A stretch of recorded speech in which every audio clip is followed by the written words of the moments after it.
Tout le paysage va être modifié parce qu'on s'inscrit dans un grand projet de ZAC, la ZAC de Part-Dieu-Ouest. La gare date de 83, a été inaugurée en 83. Et là, on va se retrouver dans une évolution du quartier Part-Dieu très importante pour s'inscrire dans les années et les décennies qui viennent. Le projet a des horizons jusqu'en 2050. La gare elle-même et le côté nord et sud de la gare sur le parvis vont être complètement modifiés.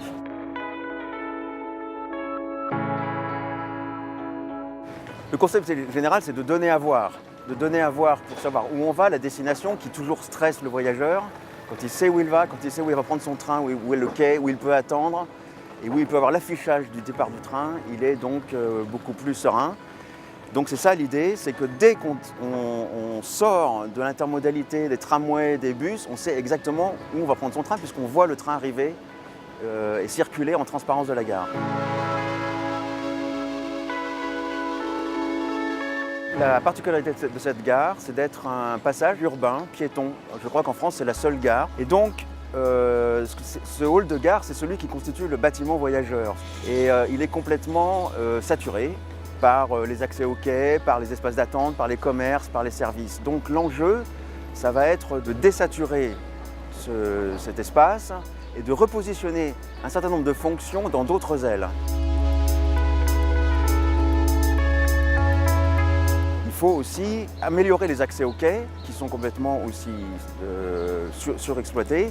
Et donc on va recréer au sud, on va réutiliser un autre passage urbain parallèle qui existe déjà mais qui va être à la fois dédié aux piétons et aux voyageurs et à la fois à la circulation automobile. C'est le passage Pompidou. Entre ces deux grandes entités fonctionnelles de la gare qui donnent accès aux quais, qui donnent l'accessibilité, eh bien, nous allons pouvoir recréer deux grandes ailes. À l'ouest, côté Béraudier, à l'est, côté Villette, pour redistribuer toutes les fonctions, services de la gare, attente, commerce et tous les services liés au voyage.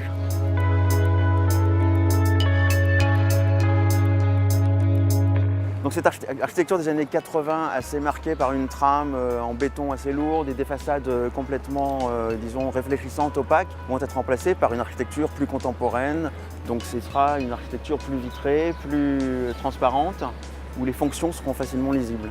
En fait, au lieu d'avoir une gare, un bâtiment transversal aux voies, on va recréer une linéarité par rapport aux voies, une linéarité qui va être tendue entre les immeubles grande hauteur de chaque côté, à la fois à l'est et à l'ouest. La gare va vraiment s'exprimer en horizontalité et avec l'auvent de la nef qui va faire un débord de plus de 6 mètres, comme vraiment un centre d'accueil, comme marquant l'entrée vers où on doit converger.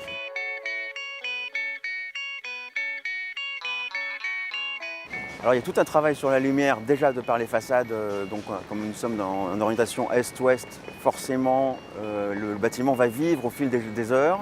Toutes les trémies, toutes les rampes, parce qu'il y a pas mal de rampes pour distribuer donc les quais. Les rampes, les escaliers fixes, les escaliers mécaniques, déjà sont un apport de lumière. Il faut savoir aussi que les nouveaux accès Galerie Pompidou sont traités avec des sols transparents qui font donc pénétrer la lumière. C'est comme un appel en fait, la lumière toujours appelle à la destination.